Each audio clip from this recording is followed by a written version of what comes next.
Hello friends, आपका स्वागत है टारगेट एम्स जोधपुर चैनल में। आज हम कुछ इम्पोर्टेंट टॉपिक पढ़ेंगे सेल एंड टिश्यू से। सबसे पहला क्वेश्चन यही है, the basic unit of the life is. तो आप सबको पता है कौन होती है सेल। इसका कुछ रैशनल दिया गया है यहाँ पे कि the cell also called the structure unit of the body और basic unit of the life और functional unit of the body और physical basic of the life of all animals and plant. atom is the smallest part of the element। तो ये कुछ important इसके लिए दिया गया है। फिर नेक्स्ट क्वेश्चन है हमारा कि this are the basic unit of bleeding block of the living organism. तो हमारे को कौन ऐसे मतलब बिल्डअप करता है, तो वो होती है सेल करता है। एंजाइम नहीं, प्रोटीन नहीं, न्यूट्रंस नहीं, तो इसका आंसर क्या हो जाएगा? सेल हो जाएगा। ठीक है।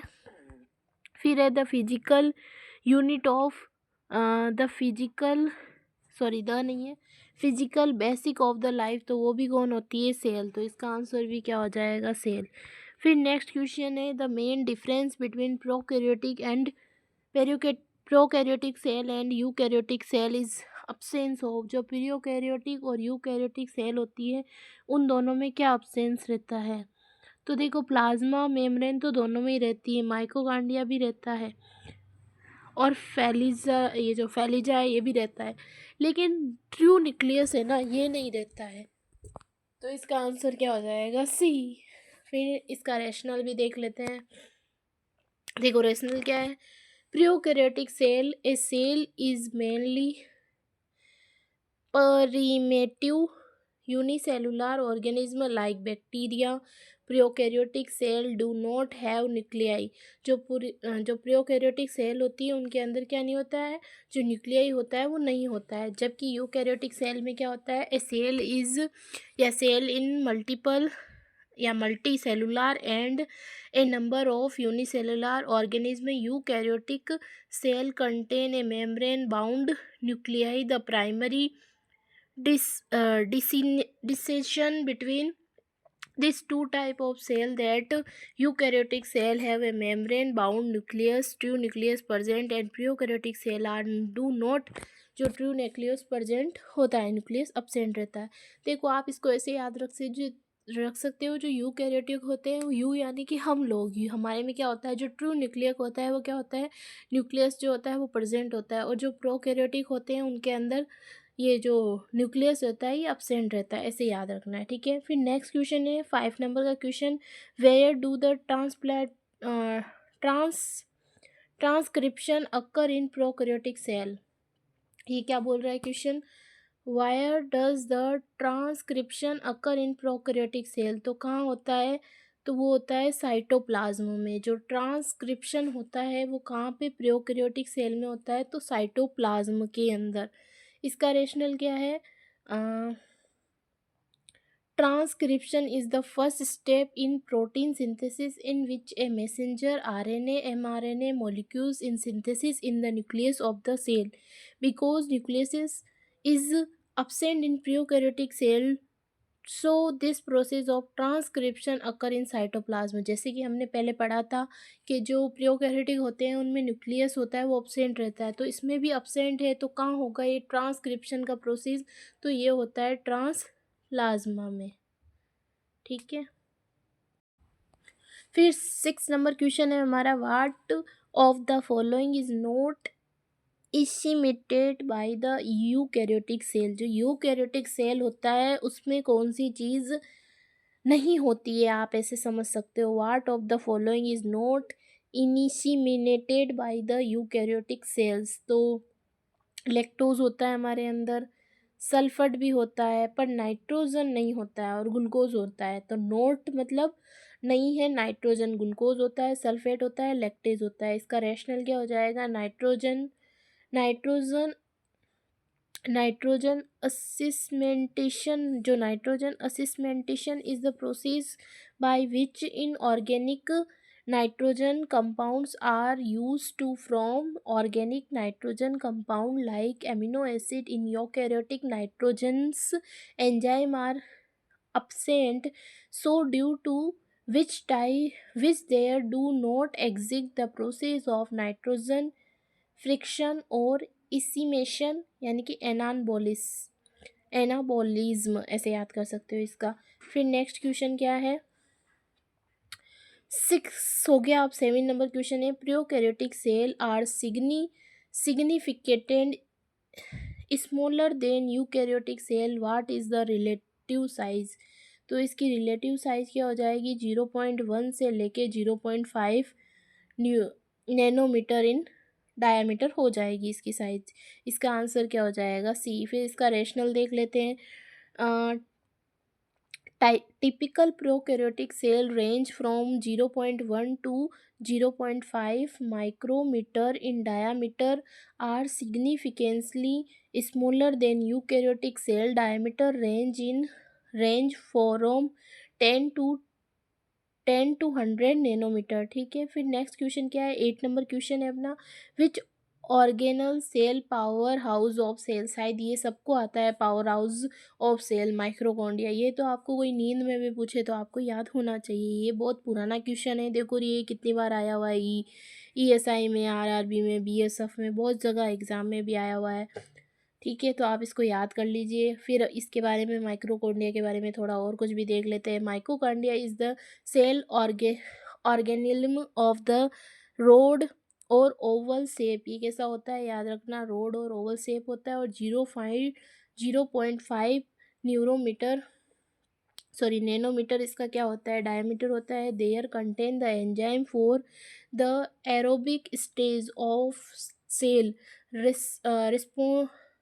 ये क्या है, respiration, and these are the side of most ATP synthesis for oxidative metabolic, so it also called powerhouse of the cell. Metabolic occur in matrix of the मायो माइट्रोकांडिया। जो मेटाबॉलिक अकर होता है वो कहाँ पे होता है, जो मैट्रिक्स होते हैं उसमें होता है, मैट्रिक्स ऑफ द मेट्रोकार्डियम।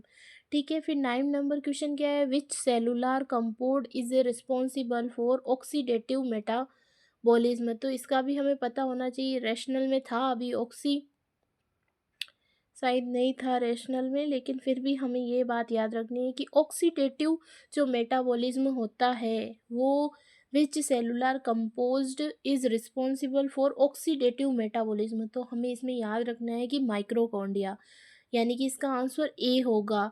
ये जो क्या है, लाइसोसोम या रिसेप्टर या HLA मोलिकुलर, ये इसके आंसर नहीं है।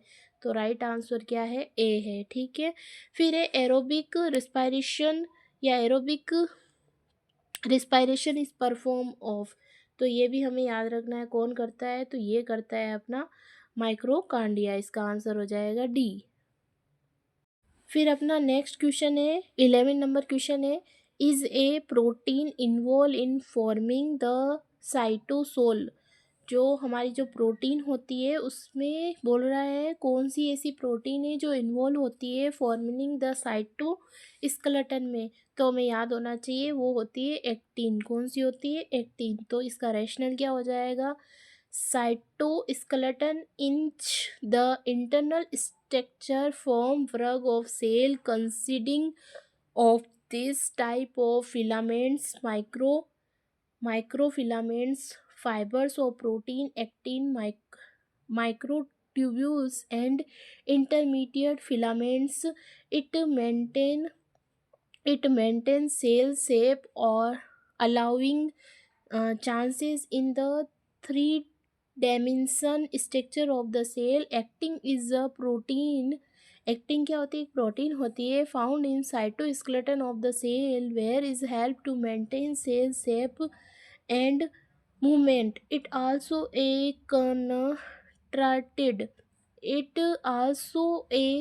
contracted contractive protein, contractive protein होती है ये। It is also contractive protein make up of the sarcomere of the muscles tissue। फिर 12 नंबर क्वेश्चन क्या है, स्टेरॉइड सिंथेसिस अकर विच क्या बोल रहा है, स्टेरॉइड सिंथेसिस अकर विच या with which of the following structure, जो स्टेरॉइड होता है वो सिंथेसिस करता है occur with which of the following structure, किसके साथ करता है, तो वो करता है माइक्रोकॉन्डिया के साथ। कौन करता है, steroid synthesis occur which of the following structure, तो वो कौन होगा, माइक्रोकॉन्डिया में। याद रखना पड़ेगा कि स्टेरॉइड सिंथेसिस अक्कर विच या with in which help of following structure, तो माइक्रोकॉन्डिया। ये जो दूसरे हैं ये गलत हो जाएंगे, इसके आंसर राइट आंसर क्या होगा, बी। अब इसका थोड़ा सा रेशनल भी देख देते हैं जो कि इसमें दिया हुआ है। क्या है, steroid synthesis occur into the two organism like माइक्रोकॉन्डिया एंड ए ग्रैन्युलर और स्मूथ इंडोप्लाज्मिक रेटिकुलम, जिसे हम SER भी कहते हैं, with in cytoplasm. SER is the major side for synthesis of lipid and lipid like steroid hormone in the animal cell. फिर 13 number question क्या हो जाएगा हमें, aqueous component of cell within which various organelles and particles are suspected, तो इसमें क्या हो जाएगा, साइटोसोल इसका आंसर हो जाएगा। क्या हो जाएगा, साइटोसोल। ये न्यूक्लियस गलत हो जाएगा, साइटोप्लाज्म गलत हो जाएगा और साइटोप्लास्ट गलत हो जाएगा। फिर देखो क्या है आगे, साइटोप्लाज्म मीन्स ऑल कंपोनेंट्स, जो साइटोप्लाज्म होता है ना, cytoplasm means all components between muscles and cell membrane which include cytosol and organelle cell internal substance like माइक्रोकॉन्डिया। क्या बोल रहा है, जो साइटोप्लाज्म है इसका मीन्स क्या हो गया, ऑल जो कंपोनेंट्स होते हैं जैसे कि बिटवीन न्यूक्लियस, उसके अंदर होते हैं, न्यूक्लियस हुआ, सेल मेम्ब्रेन उसके चारों तरफ होती है, विच इंक्लूडिंग उसमें क्या होता है, साइटोसोल होता है एंड क्या होता है, ऑर्गेनिल्स होते हैं, सेल इंटरनल सबस्टांस और माइक्रोकोंडिया भी होता है। फिर अब क्या है, cytosol is the only fluid of cytoplasm, जो साइटोसोल होता है ना वो ओनली क्या होता है, फ्लूइड होता है, फ्लूइड किसका, साइटोप्लाज्म का।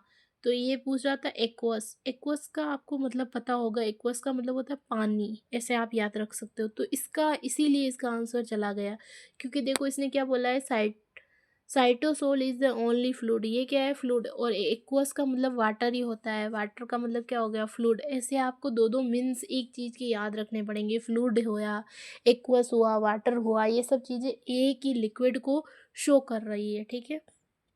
तो क्या हो गया, cytosol is the only fluid of the cytoplasm in aqueous solution of ions and nutritions.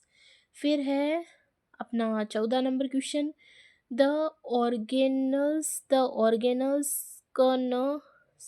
consent with the metabolism process are present inside the, तो इनसाइड कौन होता है, हमने देखा था इनसाइड माइक्रोकोंडिया नहीं बोल सकते हैं इसे, हम इसको माइक्रोकोंडिया नहीं बोल सकते। देखो क्या बोल रहा है, which organelle consent with the metabolic responses are present in inside, तो ये कोई इनसाइड वाले नहीं है, राइबोसोम भरेगा, ये तो इस साइटोप्लाज्म के अंदर है, तो ये इसका आंसर हो जाएगा।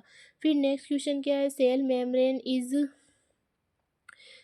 मेम्ब्रेन जो होती है वो क्या है, ये बोल रहा है। तो सेल मेम्ब्रेन क्या होती है, क्या सेल मेम्ब्रेन सिमी मेम्ब्रेबल है, शायद नहीं, सेलेक्टिव मेम्ब्रेबल है, नहीं, इम इम्पेरिमेबल है, नहीं, तो ये सब क्या हो जाएगा, गलत। Cell membrane is a permeable, cell membrane को क्या बोलेंगे हम, परमेबल भी मतलब जो चीज़ उसके अंदर से आ जा सकती है, तो क्या हो जाएगी, परमेबल, इसका आंसर हो जाएगा बी।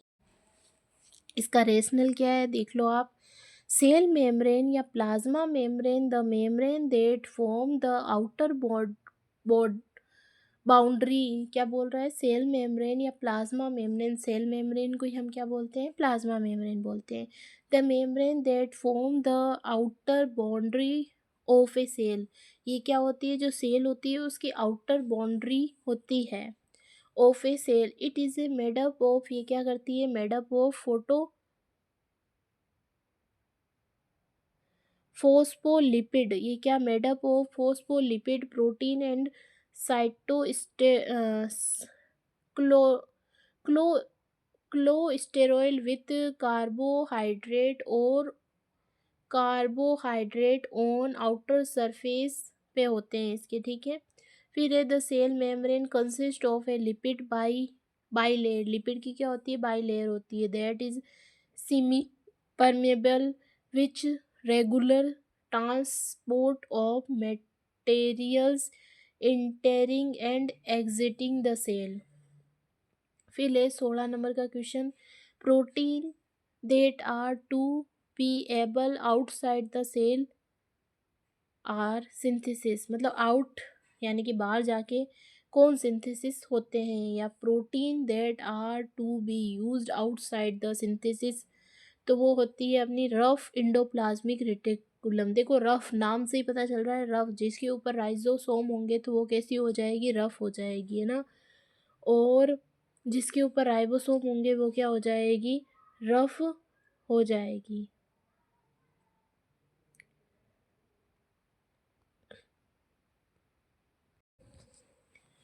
ठीक है, हमने पढ़ लिया कौन होती है वो। तो वो जो स्मूथ होगी वो तो एकदम स्मूथ है, तो उस पर तो कोई भी प्रोटीन वगैरह नहीं होगी, ठीक है। तो जो रफ रहेगी तो इसका आंसर क्या हो जाएगा, सेकंड है ना, बी है, इसका आंसर क्या है, बी। बी राइट है, जो रफ इंडोप्लाज्मिक रेटिकुलम होगी ना उसके ऊपर आउटसाइड में क्या होंगे, प्रोटीन। तो इसका रेशनल क्या है देख लो, ribosome attach to outer surface of rough endoplasmic reticulum synthesis protein for use of outer the cell, जो आउटसाइड द सेल होती है उसके ऊपर होती है, और फ्री राइबोसोम रहते हैं वहाँ पे, जो क्या करते हैं, synthesis protein use in cytosol, जो साइटोसोल है उसके लिए सिंथेसिस करते हैं, यूज करते हैं। साइटोसोल क्या हो गया, हमने पढ़ा था, fluid portion of the cytoplasm, जो साइटोप्लाज्म होते हैं जिनमें सारे ऑर्गेनेल्स भरे हुए होते हैं, ये लाइसोसोम, आरबीसी नहीं सॉरी, जो साइटोसोम हुआ, लाइसोसोम हुआ, एंडोप्लाज्मिक रेटिकुलम सब भरे हुए हैं, उसका एक फ्लूइड है कौन, साइटोसोल में, साइटोसोल, ठीक है।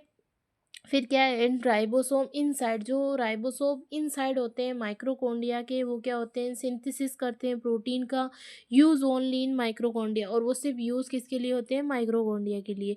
Smooth endoplasmic reticulum does not have the ribosome on outer surface, जो अब ये क्या बोल रहा है, जो है ना, मतलब क्या बोलूँ मैं आपको, कि ना जो राइबोसोम होते हैं ना, स्मूथ होते हैं ना, उस पे कोई भी राइबोसोम नहीं होते हैं, जो इंडोप्लाज्मिक रेटिकुलम है या स्मूथ इंडोप्लाज्मिक रेटिकुलम है उस पे कोई भी राइबोसोम नहीं होते हैं। फिर है प्रोटीन सिंथेसिस ओ इज़ ए फंक्शन ऑफ, किसका फंक्शन है, तो अभी हमने पढ़ा था रफ इंडोप्लाज्मिक रेटिकुलम का। स्मूथ तो करती ही नहीं है तो ये गलत हो गई, स्मूथ तो करती नहीं है तो ये क्या हो गई, गलत हो गई। ये क्या है, इसका सही आंसर है गोल्जी एपरेटर्स नहीं होता है, माइक्रोकोंडिया नहीं होता, तो ये सब क्या है, गलत, और बी क्या है, सही।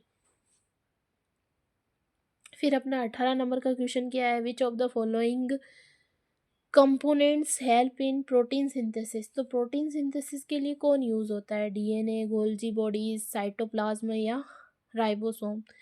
तो प्रोटीन सिंथेसिस हम इतनी बार से ये सब सुनते आ रहे हैं तो हमें ऑफकोर्स याद है कि राइबोसोम है। अगर याद भी नहीं हो तो आप इस बुक को 3-4 बार पढ़े, आपको सब चीज़ें याद हो जाएगी, और एग्ज़ाम में यही आने वाला है। ये मत सोचो कि एग्ज़ाम में नया वाला आने वाला है, नया कुछ नहीं आने वाला, वही आने वाला है, चाहे 150 का पेपर बना ले, चाहे 200 का, चाहे 300 का, ठीक है ना, क्योंकि है तो वही चीज़ें ना, थोड़ी नहीं डाल देंगे तो आप अपनी थ्योरी को मजबूत करें। पर ये बहुत इंपॉर्टेंट क्वेश्चन है, पीआर यादव के हैं, और पीआर यादव एक बहुत इंपॉर्टेंट बुक है। आप इसको खुद से पढ़ोगे तब भी कन्फ्यूज़न लगता है, कोई और पढ़ाता है तब भी कन्फ्यूज़न लगता है। इस कन्फ्यूज़न को दूर करने का एक ही तरीका है, वो है इस बुक को बार बार पढ़ना।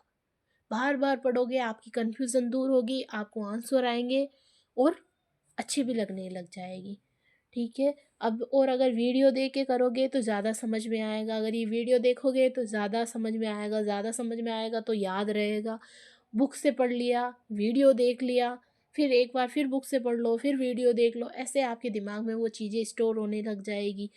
मैंने आज एक चीज़ नोटिस की थी, एक छोटा बच्चा था जो बोल रहा था PQRT, ऐसे ही बोल रहा था जो हम ABCD बोलते थे बचपन में। तो जितनी बार हम देखेंगे, जितनी बार हमने मुंह से बोलेंगे, जितनी बार हम चीज़ों को रिकॉल करेंगे ना, तो वो अपने दिमाग में बैठेगी, कहीं नहीं जाएगी। तो याद ना होने का कोई रीज़न नहीं है, बस वो चीज़ें बार बार पढ़ो, वो याद होगी। वो जिस तरह से बोल रहा था ना, उसकी मैडम ने बोला होगा कि मैं पूछूंगी, तो वो बच्चा वही चीज़ बार बार बार बार रिपीट कर रहा था और वो उसे याद हो गई। और हमने भी शायद यही किया था बचपन में, आज भी हमें यही करना चाहिए। इसलिए मैं बोल रही हूँ, एक ही बुक से पढ़ो, और मेरी तरफ से बेस्ट बुक ये PR यादव ही है। इसमें अच्छा रेशनल दिया हुआ है, किस कुछ चीज़ का नहीं दिया हुआ है तो आप वो गूगल से देख सकते हो। बाकी ये अच्छी बुक है। चलो हम अब 19वां क्वेश्चन देखते हैं। Which of the following is called main micro microtubules organism centre, यानी कि MTOC इज एनिमल सेल। तो वो कौन है? क्वेश्चन समझ में आया? क्या बोल रहा है कि which of the following is called main microtubules, कौन सी ऐसी माइक्रोट्यूब्यूल्स है जो ऑर्गेनिल्स जो सेंटर में होती है, जो एनिमल्स में होती है। तो वो होती है अपनी माइक्रोकोडिया, तो एक अलग ही ऑर्गन है, वो तो नहीं है। राइबोसोम के बारे में ऐसा नहीं सुना हमने, गोल्जी बॉडी के बारे में ऐसा नहीं सोचा। तो ये क्या है? सेंट्रियोसोम है। क्या है ये? सेंट्रियोसोम। तो इसका आंसर क्या हो जाएगा? B। और अगर आपको मेरे वीडियो अच्छे लगते हैं तो आप इसको शेयर कर सकते हो और सब्सक्राइब कर सकते हो। फिर मैं ज़्यादा सब्सक्राइब होंगे तो मैं रोज़ अच्छे वीडियो लेके आऊँगी, एनक्लेक्स बुक भी लेके आऊँगी। अभी मैं PR यादव को कंप्लीट करवाने का सोच रही हूँ। बहुत बड़ी बुक है, पर देखते हैं आगे क्या होता है। CHO के लिए बहुत अच्छी है, CHO NHM, ये एग्ज़ाम के लिए बेस्ट है PR यादव। अब इसका रेशनल क्या हो जाएगा? Centrosome is in organelle that services as the main microtubules organism. जो सेंट्रियोसोम है ना, सेंट्रियोसोम जो अभी हम बात कर रहे थे, centrosome is in organelle that services as the main microtubules organism center MTOC in the animal cell, as well as regular of cell cycle progress progression, ऐसे बोल सकते हैं। The MTOC is a structure found in cell from which microtubules are emergence। अब देखो, अब क्या आ गया अपना नेक्स्ट। अब है अपना 20 नंबर क्वेश्चन, है ना। 20 नंबर क्वेश्चन क्या बोल रहा है? विच medium is suitable for cellular activity, जो सेलुलर एक्टिविटी होती है उसके लिए कौन सा सुटेबल है, ऐसे बोल रहा है क्वेश्चन। तो विच मीडियम, एसिडिक तो हमारे से पेट में ही होता है मेनली, तो हाईली एसिडिक, बाकी न्यूट्रल नहीं होता है, न्यूट्रल नहीं होता, ऑल दिस नहीं होगा। तो इसका क्या हो जाएगा? बेसिक। बेसिक इसका आंसर हो जाएगा। विच medium is suitable for cellular activity, तो वो कौन हो जाएगा? बेसिक। तो इसका आंसर क्या हो जाएगा? C is a correct answer. देखो, the pH of cytoplasm for normal cellular activity is around 7.2 basic except lysosome pH around 5। एक लाइसोसोम है, उसकी क्या होती है? 5 pH होती है, बाकी सबकी क्या है? 7.2। 7.2 है, बेसिक है मतलब, ठीक है। फिर क्या है? न्यूट्रल, इन न्यूट्रल और इवन स्लाइडली एसिटिक, जो न्यूट्रल बोल दो या स्लाइडली एसिटिक बोल दो, pH जी 6.95 में भी result in coma and death. देखो, अगर हमारी pH अगर न्यूट्रल हो गई, यानी कि न्यूट्रल हो गई या स्लाइडली एसिटिक हो गई हमारे सेल के अंदर, तो क्या हो जाएगा? हमारी डेथ हो जाएगी, हम कोमा में चली जाएंगे। तो ये चीज़ बहुत इंपॉर्टेंट है, ये याद रखनी है। इसका क्वेश्चन शायद अभी तक नहीं आया, लेकिन ये बन सकता है कि हमारी बॉडी की pH कब सेल की डेथ हो जाएगी, जब pH हो जाएगी। तो हमें ये याद रखना है कि स्लाइडली अगर एसिडिक हो जाए या फिर न्यूट्रल हो जाए या pH 6.95 हो जाए तो व्यक्ति कोमा में चला जाएगा और उसकी सडन डेथ हो जाएगी। अच्छा क्वेश्चन है, ये आ सकता है। इसके रेशनल से भी क्वेश्चन उठते हैं। फिर है how much water is there in the form of liquid in cell of our body. तो हमारी बॉडी में क्या होता है, 50% वाटर होता है। तो ये ऐसे याद कर सकते हैं। अब तो इसमें तो कुछ ज़्यादा इतना है ही नहीं, कैसे याद कर सकते हैं। देखो ये बोल रहा है वाटर, वाटर हमारी बॉडी में सबसे ज़्यादा होता है, लिक्विड है आवर बॉडी। तो देखो 25 कम हो गया, 70 ज़्यादा हो गया, 80 बहुत ज़्यादा हो गया, तो क्या हुआ, बीच का क्या बचा, 50। तो ये इसका आंसर हो गया। 55 होता है वैसे, पर अब इसमें 55 नहीं था तो हम 50 ही करेंगे। देखो साइटोसोल, साइटोसोल जो फ्लूइड जैसा होता है, लिक्विड, हम पढ़ के आए हैं अभी।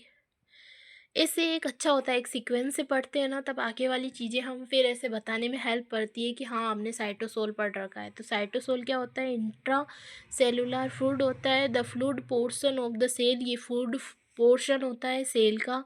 और कंसिडर्ड अबाउट 55%, जैसे मैंने आपको बताया 55% होता है ऑफ टोटल सेल वॉल्यूम, जो सेल का वॉल्यूम होता है उसका।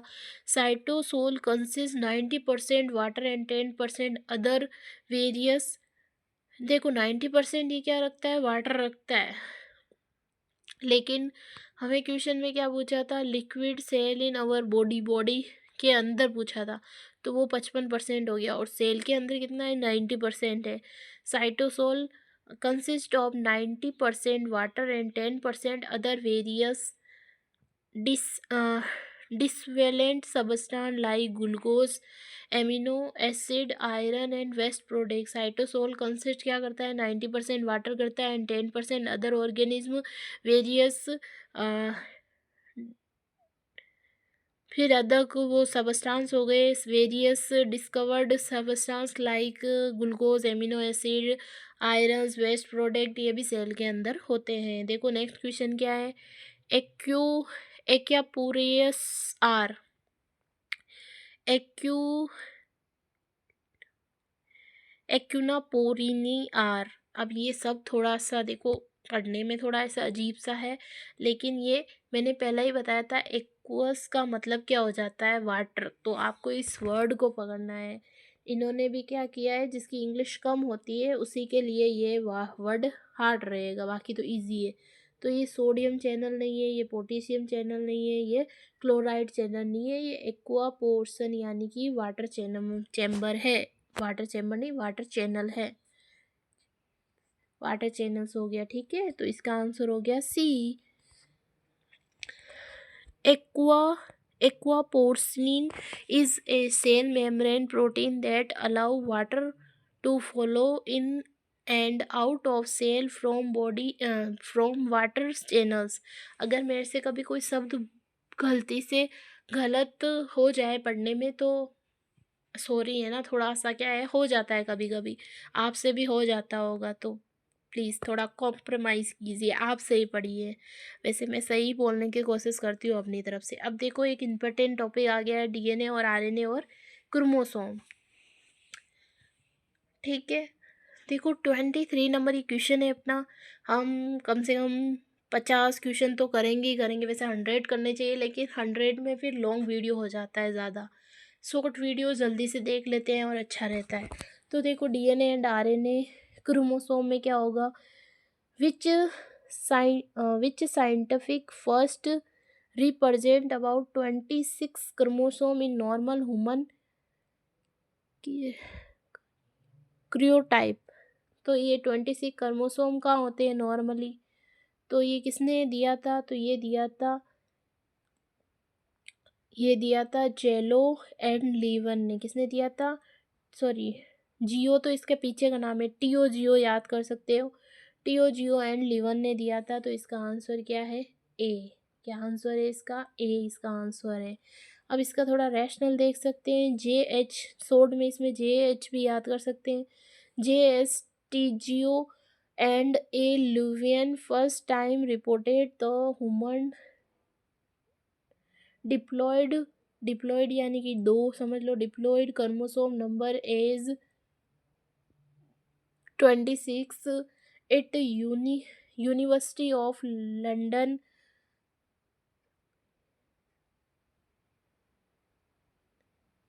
लंदन बोल दो, सवेंड बोल दो, या in December 1955 the finding was publish in April 1956।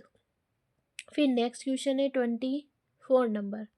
ये बोल रहा है रोड लाइक कंसी कंडीशन, मतलब rod like condition of chromosome is called. तो क्या बोलेंगे, rod like conduction of chromatin is called. Chromatin है ना, मैंने पहले थोड़ा क्रोमोसोम पढ़ दिया, सॉरी, है ना। इसका आंसर हो जाएगा क्रोमोसोम। क्या हो जाएगा, कैसे होते हैं, rod like, ROD, rod like conduction of chromatin is called, उसको क्या बोलते हैं, क्रोमोसोम बोलते हैं। जैसे मेरे को ये थोड़ा कभी कभी ऐसे अफवर्ड लगते हैं, ऐसे वर्ड आते हैं, आपको भी लगते हैं ना, तो आप एक कॉपी में उसको लिख सकते हैं। उससे क्या होगी, बार बार वो चीज़ डिफ़िकल्ट हम पढ़ेंगे ना, तो वो हमें पढ़ने में आसानी हो जाएगी। देखो, during cell division chromatin during cell division chromatin is considered into the thick cold like structure called cord like structure are called is chromosome. जो सेल के अंदर जो क्रोमोटीन होते हैं ना, देखो ड्यूरिंग सेल डिवीजन के अंदर जो chromatin is consider into the thick का मतलब होता है मोटा, cord like structure called chromosome बोलते हैं उसको। जो क्रोमोटीन होता है, क्रोमोटीन ए लार्जर यूनी अनकॉलेड, क्या बोल रहा है, chromatin a largely uncoiled chromosome are genetic material present in the nucleus of a cell that is not doing it a made up of DNA and RNA or protein। हम इसमें 25 question ही करेंगे ना, अगले question हम बाद में करेंगे। Chromosome में क्या होता है ये पढ़ेंगे हम नेक्स्ट वीडियो में। Thank you so much.